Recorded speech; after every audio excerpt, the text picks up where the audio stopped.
Hello and welcome everyone to the Marr Show.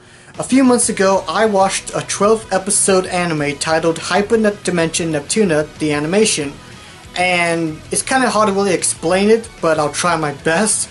Well, actually it's not even that complicated, but basically imagine anime girls or something like that who can transform into goddesses, but each one of them is based on either a video game company or a video game console or whatever. The whole series itself is pretty much a parody of the entire video game industry, ranging from like Atari, Nintendo, Sony, Microsoft, Sega, you name it. It's pretty much a whole video game parody of itself, but with cute anime girls to sprinkle in.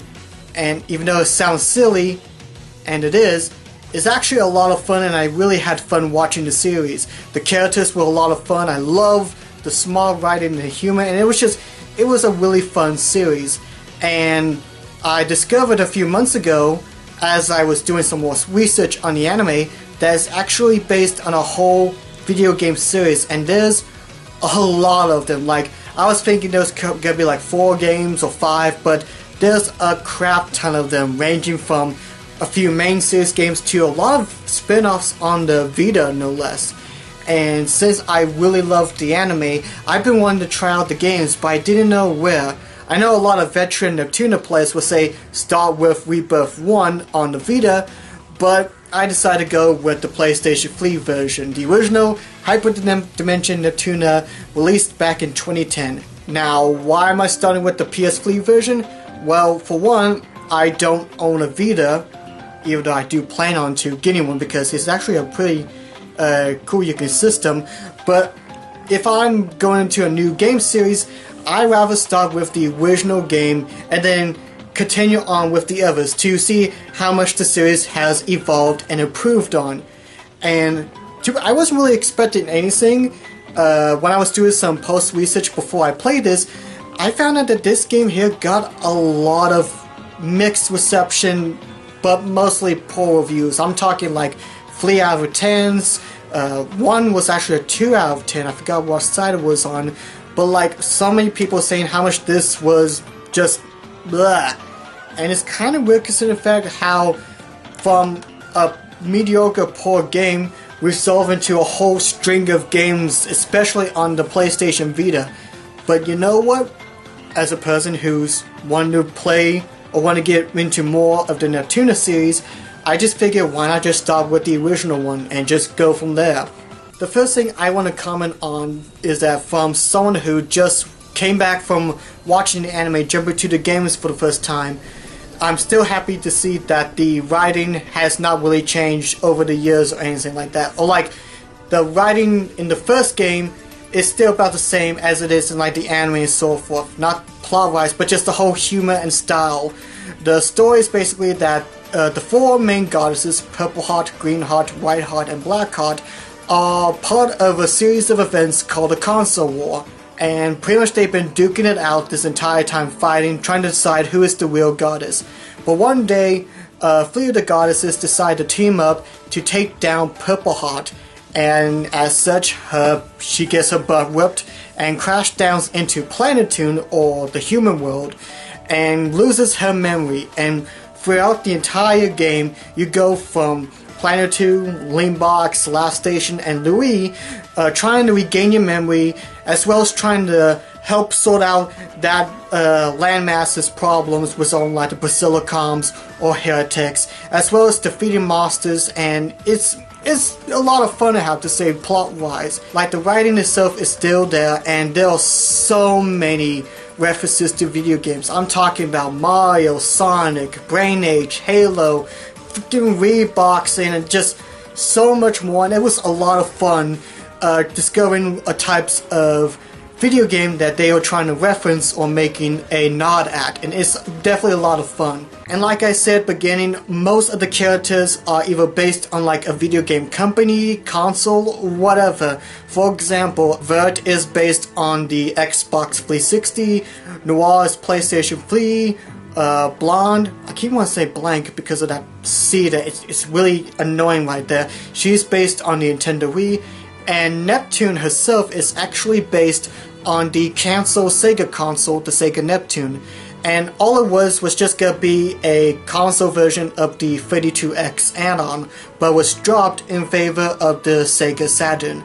And I have to say, even with the whole facts of them being based on video game consoles, and also some suggestive stuff you see in the game, all the characters are a lot of fun.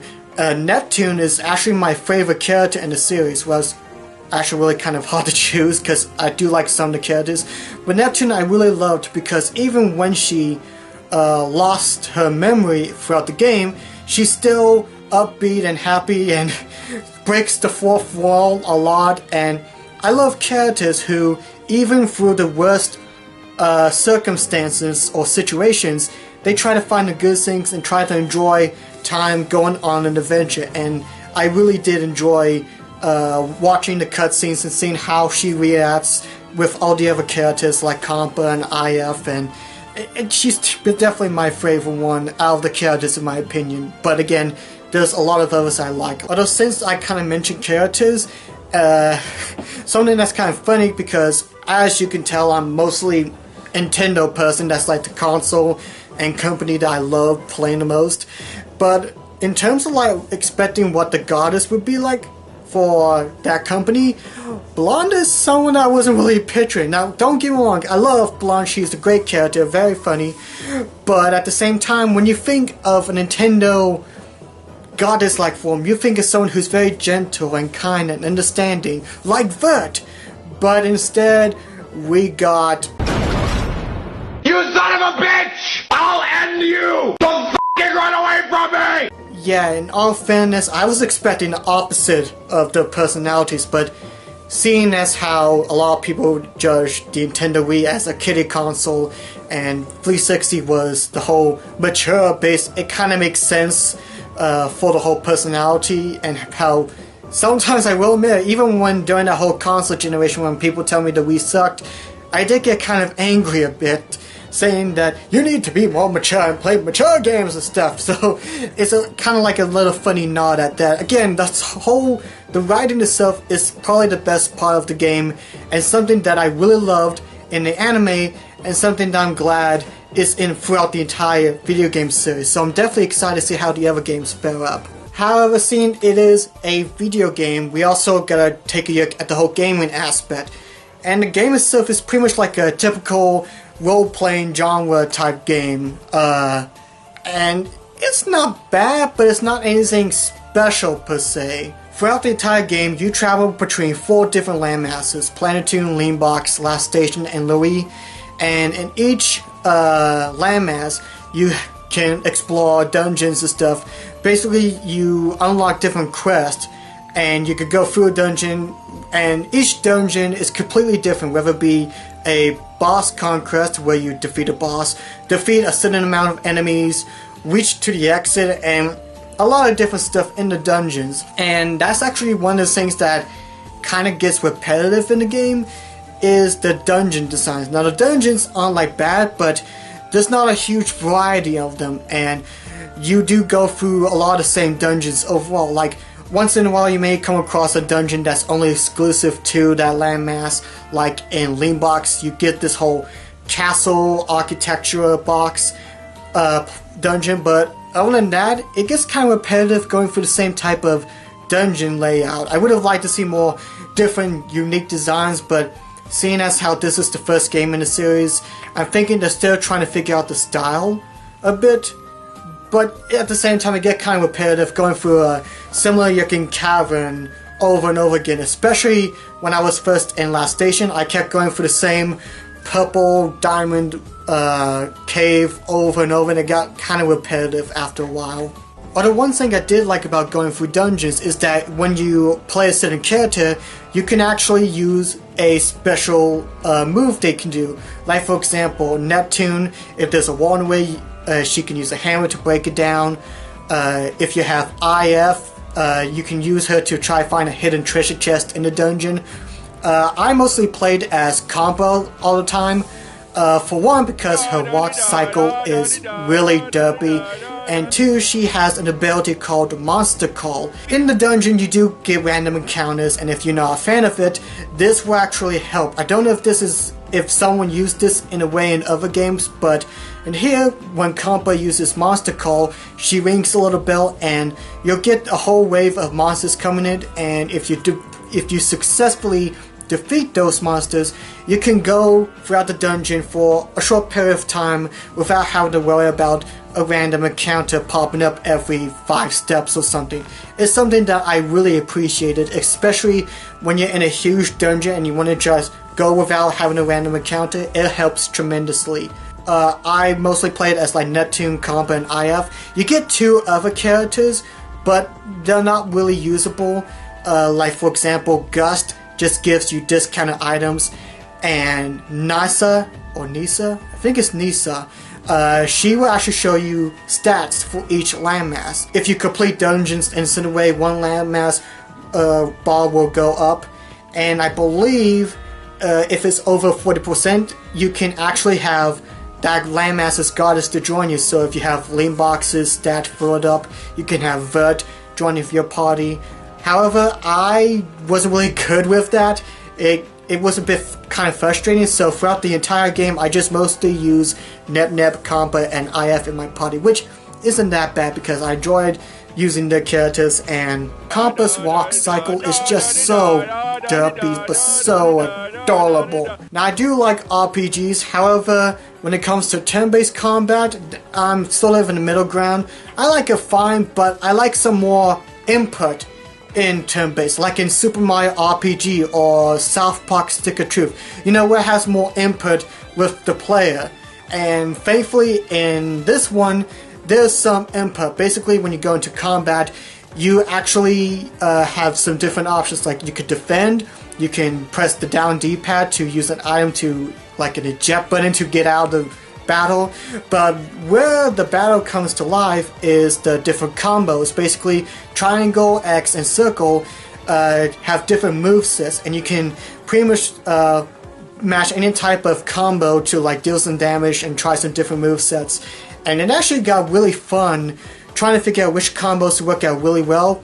And the best part is you can actually customize your combo list. So let's say if you want to use a moveset to have a really powerful effect or something, you could just create your own different combos, and it gets pretty crazy but also a lot of fun. You also get some pretty cool cutscenes as well, just seeing Nep and Compa and IF just beating the crap out of all the monsters and so forth. And there's also guest stars as well, like if you get a certain like CD drive or something, you can put that within your combo and you can actually activate a character to help, even though the cutscenes are about the same where the pixelated sprites just kind of hover around and they don't do a whole lot of damage, but it's pretty fun to see some recognizable arcade characters come into cameo form. The thing that did kind of throw me off a bit in terms of the battle mode was pretty much like how to use items. There was no option to, like, if you're low on health, you can't just select items menu to like use an item. Instead, when you're in the pause section, you have different item skills that you can use percentage on. And throughout the battle, let's say you get done playing Neptune, you could set it up where if Compa is 50% low on health, she can heal herself more upon switching, or when she's in defense, she can heal herself. It took some time, but it's actually pretty unique, I have to say. However, while I do enjoy the combat in the game, there are times where I'm just gonna say you're gonna be pressing L2 to skip a lot of cutscenes, because if you don't, and it also depends on the difficulty. I played in normal, but if you like playing easy or something, the battles do get kind of slow. In fact, the whole game is kind of sluggish and clumsy in a way, and I'm not sure why exactly. But I mostly pressed L2 to hurry up through battles, especially in dungeons that are timed, because if you beat an amount of time, you get S rankings, which I think is a trophy in the game. I don't really mess about with PlayStation trophies. I'm not a compulsionist or but at the same time, the battles is kind of sluggish after a while. So just another warning: if you're in a long battle and you get tired, just long battles. You could just press L2 to skip certain cutscene moments, make the battle go quicker. So yeah, the battle system is good, but does get kind of slow at times. The dungeons aren't really that inspiring, it gets kind of boring. However, my biggest complaint with the game is the music. Now, like, the music isn't anything awful per se. There's some good compositions like Leanbox and Last Station's theme. White Hot's boss theme is pretty interesting, I have to say. But for the majority of the music, it gets repetitive and it's just not that interesting. And it's kind of a shame really, because a lot of the Neptunia music that I heard is pretty good, like a Pludius theme, Splash from Rebirth 1 sounds amazing. I love that battle theme. And it's just strange how the music just is kind of forgettable in the first one. And something that got kind of annoying, especially through cutscenes, is that you'll constantly hear one of two themes in those cutscenes. One will be Planetoon's theme, or the little derpy track that and I mean, yes, there is an option where you can turn the music off completely, but I don't really like doing that in case I actually do hear a good theme. But the music is probably like the most weakest part in my opinion anyway. So yeah, the first Hyperdimension Neptunia game, I can kind of understand why a lot of people will say play Rebirth 1 on the Vita instead of playing for this. Heck, I think this game is non-chronological, I believe. Then again, since a lot of games have different continuities and dimensions and stuff like that, I don't think you're really that curious. But yeah, I kind of understand why a lot of people say kind of avoid the first Neptunia game. Because like, even though the story and characters and writing are great, it's still a video game, not an anime, and the game itself is kind of boring in a way. Like, I enjoyed the combat system and the whole items and all that stuff, but traversing through the dungeons that are kind of uninspiring is it gets kind of tedious. Going through battles through a long period of time and constantly having to press L2 to try to skip some to make the battles feel shorter is a bit of a chore. And the music itself it's really forgettable, and considering I'm a huge fan of like video game music, heck, I put that in pretty much like most of all of my videos and all that stuff. However, I don't really regret playing this one because again, when I jump into a new series, I want to play the original first game that was released so I can see how they improved upon so many games, and I'm excited to try out Rebirth 1 to see how much it does better compared to the original PS3, because I heard a lot of excellent things. Actually, the whole Rebirth games on Vita, I heard a lot of good things about.